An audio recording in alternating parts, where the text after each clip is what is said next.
আজ সকালটা একটু অন্যরকমই হিয়ার কাছে। প্রতিদিনের মতো আজও একই সময়ে ঘুম ভাঙলো। চোখ মেলে সামনে শ্রাবণকে দেখেই মুচকি হাসলো।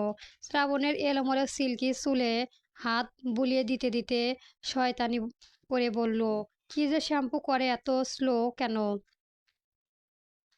মাতাল ধরানো স্লোন। আমায় তো একটু দিতেও পারেন। নিজের কথায় নিজেই হেসে উঠল। আবার পরক্ষণই শ্রাবণ উঠে যাওয়ার ভয়ে চুপ হয়ে গেল। শ্রাবণকে সরিয়ে উঠে বসলো শ্রাবণের দিকে। আরও একবার তাকিয়ে বিছানা থেকে নেমে ওয়াশরুমে চলে গেল। হিয়া চলে যেতেই শ্রাবণ চোখ মেলে তাকিয়ে হেসে উঠল। এতক্ষণ জেগেই ছিল, হিয়ার কথাগুলোও শুনছে। অতঃপর উবু হয়ে শুলো। হিয়া ফ্রেশ হয়ে হাত মুখ মুছতে মুছতে বের হলো। শ্রাবণ উবু হয়ে শুয়ে আছে দেখে হিয়া স্বস্তি ফেলল। এরপরে টাওয়ালটা রেখে রুম থেকে বের হয়ে গেল। শ্রাবণ চট করে উঠে ওয়াশরুমে চলে গেল। ফ্রেশ হয়ে সে রুম থেকে বেরিয়ে গেল। হিয়া কিচেনে এসে আজও নিজের মতো নাস্তা বানাচ্ছে। ফাহিমা বেগম এসেছিল। যখন সে নাস্তার অর্ধেক বানিয়েছে তখন হিয়া আসে। এরপর হিয়া তাকে জোর করেই বাগানে পানি দিতে পাঠিয়ে দিয়ে নিজে নাস্তা বানানো শুরু করলো। শ্রাবণ সিঁড়ি বেয়ে নিচে নেমে সোফায় বসলো। হিয়া শ্রাবণকে দেখে কপাল কুঁচকে বিড়বিড় করে বলল, আজ এত তাড়াতাড়ি উঠলো, ব্যাপার কি? হিয়া এমন তাকানো দেখে শ্রাবণ ভ্রু উঠিয়ে বলল, ওভাবে কি দেখছো শুনি? হিয়া মাথা নাড়িয়ে বলল, কই কিছু না। শ্রাবণ ইশারা করে বলল, এদিকে এসো, আসছি দাঁড়ান। হিয়া কফি বানিয়ে নিয়ে এলো। শ্রাবণ কফির মগটি টেবিলে রেখে হিয়াকে পাশে বসতে বলল। হিয়া বলল, তবে একটু দূরে। শ্রাবণ টেনে কাছে এনে বলল, আরে দূরে বসছো কেন? কাছে এসো, কেউ নিচে চলে আসবে। দূরে বসুন, আসুক। শ্রাবণ হিয়াকে জড়িয়ে ধরে বসলো। হিয়া আশপাশ করে এদিক ওদিক তাকালো আর বলল, কি করছেন? ছাড়ুন না, বাবা মা এসে পড়বে। কি ভাববে? শ্রাবণ হিয়ার গালে চুমু দিয়ে বলল, কেউ দেখবে না। আর যারা দেখবে তারাই লজ্জা পেয়ে চলে যাবে। তাই বলে এখানে জড়িয়ে ধরে বসে থাকবেন? হুম, থাকবো। সবখানে থাকবো। তোমার সমস্যা? হুম, তাহলে চুপচাপ বসে থাকো। আজ সারাদিন সারা রাতই বাড়িতে থাকবো। যতক্ষণ থাকবো ততক্ষণই তোমাকে জড়িয়ে ধরে থাকবো। থাকুন। তবে কেউ দেখলে আপনি লজ্জা পাবেন না। বউ নিয়ে আবার কি লজ্জা? যে আমাদের রোম্যান্স দেখবে সেই লজ্জা পাবে। আপনার সাথে না থাকা না কথায় পারা যাবে না।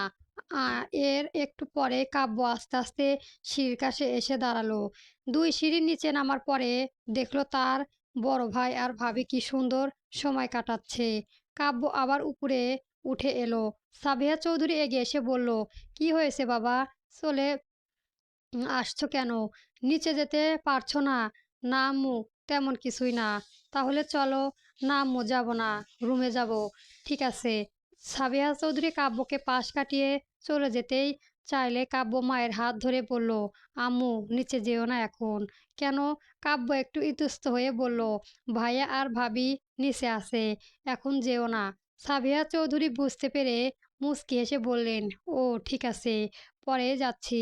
সাবিহা চৌধুরী চলে গেলেন। সাথে কাব্যও চলে গেলেন রুমে। এসে বিছানায় বসে ফোনটা হাতে নিল। স্ক্রিনে দেখলো ওর বন্ধুর মেসেজ দিয়েছে। সেটা দেখে অনলাইনে ঢুকলো। চ্যাট করতে করতে নেহার মেসেজ পেল, গুড মর্নিং। কাব্য লিখলো, গুড মর্নিং, কেমন আছো? ভালো। আপনি? ভালো। একটা কথা জিজ্ঞেস করবো আপনাকে? হ্যাঁ করো। আপনি প্রতিদিন এত সকালে ওঠেন নাকি? খুব একটা ওঠা হয় না। ও ঠিক আছে, আমি গেলে প্রতিদিন উঠিয়ে দেব। কাব্য হেসে লিখল, ঠিক আছে, তোমাকে উঠাতে হবে না, আমি উঠিয়েই দেব। ও, ভুলেই গিয়েছিলাম, রাতে তো ঘুমাতেই দিবা না, দিব না। সকাল এমনে এমনই হবে। নেহা মেসেজটা পড়ে লজ্জায় লাল হয়ে গেল। কি লিখবো বুঝতে পারছে না। দুপুরের দিকে শ্রাবণ শাওয়ার নিতে যাবে, ঠিক তখন দেখলো হিয়া ওয়াশরুমে। টাওয়ালটা হাতে নিয়ে ওয়াশরুমের দরজায় চরম চাপড় মেরে হিয়াকে উদ্দেশ্য করে বলল, বের কি হবে আজকে? তোমার কতক্ষণ লাগবে? আর 10 মিনিট। ঠিক আছে। শ্রাবণ রুম থেকে বেরিয়ে কাব্য রুমে গেল। এখন কাব্য ফোন দিয়ে রিয়াকে কল দিবে, তবুও নিজের মোবাইলে দিয়ে কল দিবে না, ব্লক দিয়ে রেখেছে তো রেখেইছে। এই মুহূর্তে কাব্যকে বলল রিয়াকে কল দিতে। কাব্য তাই করল। রিয়াকে কল দিয়ে ফোনটা দিল। এবার রিং হয়ে কেটে গেল। আবারও কল দিল। তখন ধরল। রিয়া বলল, হ্যালো কাব্য ভাইয়া বলো। কাব্য না, আমি শ্রাবণ বলছি।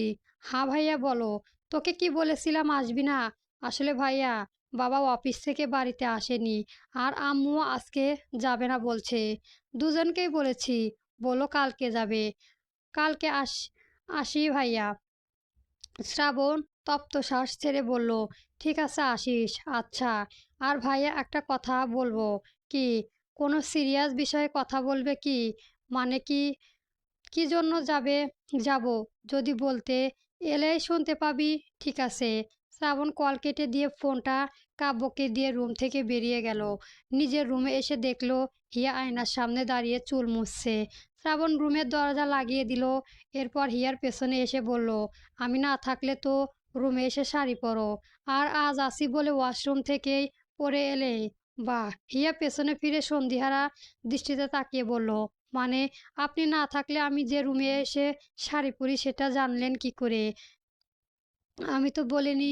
শ্রাবণ গা ছাড়া ভাব নিয়ে বলল, তুমি বললেই কি আর না বললেই কি? আমার কাছে সব খবর আছে। কি করে বোঝো না? চুল মুছে নিচে নাও যাও, খাবার বারো, আমি আসছি। শ্রাবণ ওয়াশরুমে ঢুকবে।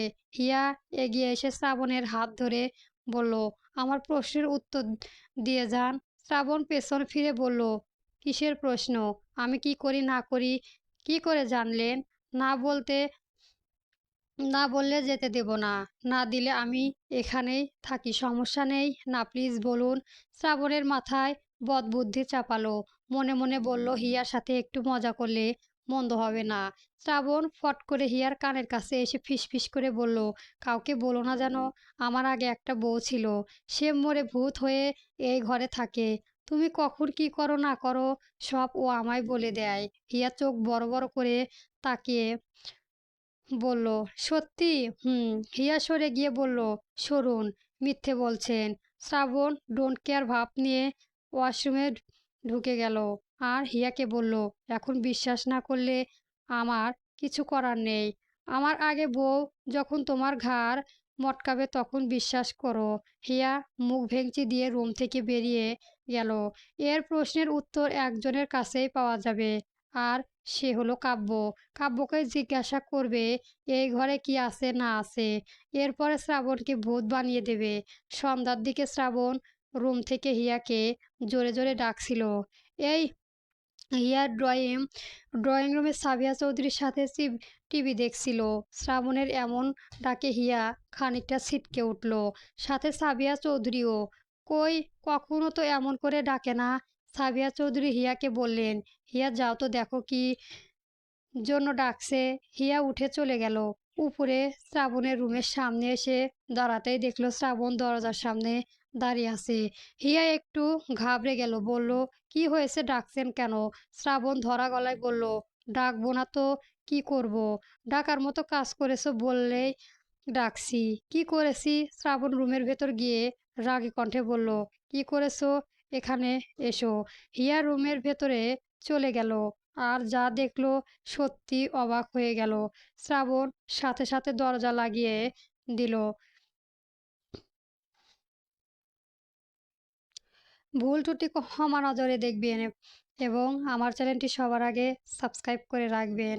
ধন্যবাদ। গল্প মন দেওয়া না, পর্ব 29 চলবে।